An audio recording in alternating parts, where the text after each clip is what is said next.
নির্বাচন নিয়ে ষড়যন্ত্র হচ্ছে।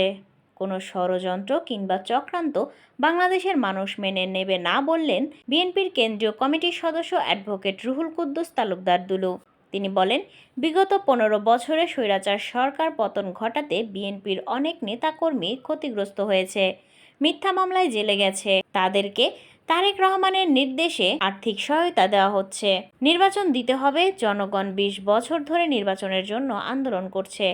শনিবার বিকেলে নলডাঙ্গা উপজেলা ও পৌর বিএনপির আয়োজনে নলডাঙ্গা সরকারি উচ্চ বিদ্যালয় মাঠে ইফতার ও দোয়া মাহফিলে কথা বলেন। এ সময় অন্যান্যদের মধ্যে উপস্থিত ছিলেন জেলা বিএনপির যুগ্ম আহ্বায়ক সাইফুল ইসলাম আফতাব, জেলা বিএনপির সদস্য সাকাওয়াত হোসেন, এম এ হাফিজ, যুবদলের সভাপতি এ হাই তালুকদার ডালিম, নলডাঙ্গা উপজেলা বিএনপির সাবেক সাংগঠনিক সম্পাদক শফিকুল ইসলাম বুলবুল, নলডাঙ্গা উপজেলা বিএনপির সাবেক সভাপতি বীর মুক্তিযোদ্ধা আতিকুর রহমান তালুকদার সহ বিএনপির অন্যান্য নেতৃবৃন্দরা। নির্বাচন নিয়ে বহু ষড়যন্ত্র হচ্ছে, আগেও বলেছি, এখনো বলছি, নির্বাচন নিয়ে ষড়যন্ত্র চক্রান্ত হচ্ছে।